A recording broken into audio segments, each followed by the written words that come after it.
loolu mooy indi public ak parapublic. foofu laay waxee ni quand on dit parapublic dans l'acception la plus terre à terre, c'est tout ce qui n'est pas État, tout ce qui n'est pas public. Mais dans le mode de gestion, dans le statut juridique, c'est différent. Foofu laay waxee, j'espère que vous me comprenez. Voilà, mais si biir loolu nag, mais j'ai le sentiment que ñëpp la ñuy wax. Et maintenant, ici on parle de ñi nekk dans les conseils d'administration. Grand bi wax na dëgg. Conseil d'administration bu nekk spécificité métier boobu noonu ñoom ñoo wër foofu noonu. Par exemple, di nga gis ni man fi ma nekkoon le conseil d'administration est composé des gens du ministère de l'urbanisme, du ministère de l'environnement, du ministère de l'énergie, du ministère de l'économie, etc., etc. te ñooñu ils sont nommés sur des mandats yoo xam ne c'est bien prévu par des textes. Généralement c'est des mandats de 3 ans renouvelables benn yoon et puis il faut les changer kon yow bu fekkente ne ñëw nga mais le problème ñooñu le plus souvent c'est des fonctionnaires comme grand bi il peut représenter aujourd'hui l'ASER dans une société bi nga xam ne foofu noonu ASER a des parts foofu noonu il peut représenter le ministère de l'énergie dans une société où on parle d'électrification. Maintenant, il est même possible que je représente le personnel dans l'organe délibéré. Très bien, parce qu'il y a des structures qui permettent que le personnel soit représenté. Voilà. Maintenant, le problème, il n'est pas là. Le problème, moi, on a laissé une prérogative au président de la République, au Premier ministre, de le nommer. Maintenant, ñooñu nga tànn xam nga ñi ay fonctionnaires lañ xam nañ seen liggéey ñëw siéger ak yooyu noonu mais yow yaa tànn koo xam ne c'est très discutable son profil parce que dañoo jàppee conseil d'administration lu soof lu amul njëriñ mais en France on va jusqu'à dire que s'il y a une responsabilité de gestion le conseil d'administration dañ ko supporte topp. Rappelez-vous de l'affaire Vivendi. Jean-Marie Messier en tant que nu mu tuddati président du conseil d'administration de Vivendi mais dañoo ne il ne pouvait pas ne pas être comptable des fautes de gestion parce que ñoom ñooy joxe orientation yi kon c'est pour dire que c'est pas une mince affaire moo tax yenn saa yi on prend des personnalités du secteur ñu ko xam pour jox leen mbir mi ñu doxal ko mais fii kan la ñu jël ña doon wax génn leen taal parce que ña doon wax nan la ñuy defaree cocktail molotov ak tari leen tabatiya daa si tal yi pour dëkk bi tàkk ñooñu la ñu nemee tey PCA ña doon leen mel noonu maintenant après vous voulez que ça marche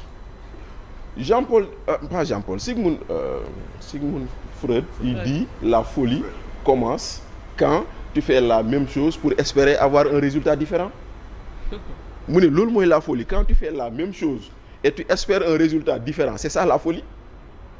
yow lu fi nekkoon baaxul yaa ko wax nga ñëw def lu baaxul loolu nga bëgg mu am beneen résultat boo bëggee nax sa bopp wax ko mais il ne pouvait pas ne pas arriver à ce résultat maintenant quand le président a dit nous avons des marges de manœuvre budgétaires et financières réduites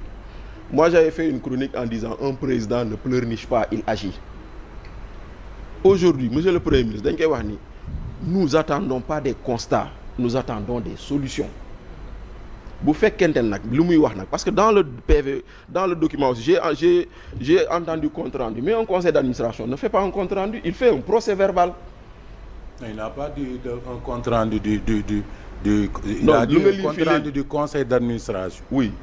mais un conseil d'administration ne fait pas un compte rendu. Non il fait un procès verbal. mën na établir un procès verbal. grand administrativement. Un conseil d'administration fait un procès verbal. Je m'excuse. À la fin du conseil d'administration, on dresse un procès verbal. Donc c'est pas le Premier ministre qui a dit compte rendu, c'est moi qui l'ai dit. Voilà moo tax procès verbal. Voilà donc procès verbal mooy lii nga xam ne. mooy luy génn après chaque conseil d'administration. te le procès verbal est souvent de la prérogative ou de la tâche dévolue au directeur qui en est le secrétaire de séance ou qui désigne un secrétaire de séance.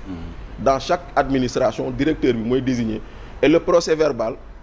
dañ la naan même on ne peut pas faire une autre réunion du conseil d'administration sans avoir validé au préalable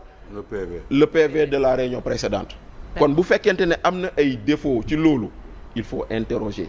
mais au-delà d'interroger il faut ñu jàll ci les solutions maintenant nag parmi les solutions nañu xool ña leen fay yóbbu. Alors rapidement parce que suñu oui allez-y fa mu ñëw ci yow Bachir. ci conseil d'administration yi le ministère concerné dafay siéger à travers son secrétaire général ou son représentant. waaw c'est la voix de son. waaw il y a aussi pour chaque titulaire un suppléant loolu aussi ñu préciser ko ci. Moi j'ai été administrateur pendant 3 ans j'ai été administrateur donc je parle en connaissance de cause. Conseil d'administration je n'ai pas dit que amul solo j'ai pas dit ça parce que conseil d'administration mooy valider le plan stratégique mooy valider le plan d'action annuel mooy valider le budget de fonctionnement. mooy certifier les états financiers. oui contrôle a priori a posteriori daf koy def. même si en ensuite de performance moom moo koy évaluer. c'est ça les décisions concernant le personnel recrutement wala recensement moom moo koy autoriser. ça li may wax politique la dafa am ñoo xam ne dama leen bëgg a dimbali mën nga dem ci kilifa ne ko dama bëgg a nekk administrateur parce que boo déggee administrateur da nga yaakaar ni dafa am salaire. waaw moom laa doon dimbali wax leen ne attention wuti leen leneen administrateur amul salaire wuti leen leneen à part PCA bi. ak DG bi nga xam ne ñoom ils sont nommés par décret ñi ci des ñëpp c'est des jetons de présence. loolu laa bëggoon il y a un décret qui dit combien il faut pour chaque structure en fonction de sa catégorie. quelques mille francs donc bariwul. alors maintenant j'ai comme l'impression qu'il y a un balbutiement de défiance ci administration bi parce que premier ministre bu jëlee lu mel noonu wax ko ba ci kaw dafa mel te moom mu am comme ni ko jëruñ waxee moom ay référents ñoo xam ni ministres yi dañ leen di rendre compte ñu koy rendre compte bu nee am chance de compte rendu man daf may xaw a jaaxal. ah oui. Et quand le président dit que je veux des DG forts des ministres forts bon un premier ministre loolu soo ko waxee parce que on l'a vécu am na ay DG yoo xam du temps de Macky Sall il ne s'adressait pas à leur ministre il répondait directement du président de la République. J'ai comme l'impression que on va vers une situation de défiance et que am na ay camps yu établir man loolu laa commencé parce que gis nga coow administration ni muy bindee rek nga xam ni coow am na et que dafa mel ni am na koo xam ni changé na hiérarchie loolu nag luy man duma wax lu ma wóorul mais tey li ma gis mooy Ousmane Sonko erreur bi mu def il aurait dû prendre le poste de président de l'Assemblée nationale parce que visiblement mbub mi mu sol nii daf ko xaw ëpp waaw visiblement. ah bon waaw oui dafa xaw a et c'était prévisible waxuñu ko pour dara waxuñu ko pour dara mais ku mas a nekk ci administration quand li xam ne nekk ci administration dañ koy jàng c'est-à-dire c'est pas de la magie hein dañ koy jàng mi ngi mel ni yéen li ngeen def nii soo ko bëggoon defloo nga ne ma kaay présenter émission Ndoumbelane ma jógee fee ca àll ba jàng naa et tout mais du ma ko mën parce que c'est pas mon truc administration da nga ciy nekk ci agent nekk ci comment dirais-je chef de bureau nekk ci ay chef de division nekk chef de service fekkee fu ñu régler ay crise fekkee fu ñuy joxe ay solutions xam nga fekkee fu ñu gérer ay contradictions xam les rapports fonctionnels hiérarchiques entre département et cetera loolu bu yooyu yëpp bu fekkente ni bii da nga xëy rek jóge ci syndicat ba ñu ne cëpp secrétaire général de syndicat premier ministre mën na non s'il vous plaît am na syndicaliste yoo xam ne jóge ci syndicaliste rek tëb nekk am na syndicaliste nga répété waat ko yow déjà yow sa nekk ci administration ak min administration man bu ma neexee ma werante ci ma wax ci parce que yow yaa njëkk sa première parole waroo profité ci li ñuy wax pour rectifier li nga wax sa première parole da nga ñàkkal fayda représentant conseil d'administration te yow ba pare tey nga ne mës nga siéger conseil d'administration c'est que xam nga lan moo gën a bon ci àdduna ngay wax loo xamante ni da ngay viser nit pour tuutal ko loolu baaxul ñun position bi ñu nekk ak li nga xamante ni moom la ñu tekki fii ci réew mi li ñu war a def mooy di wax loo xamante ni sénégalais yi dañ koy dégg li lënt ci seen bopp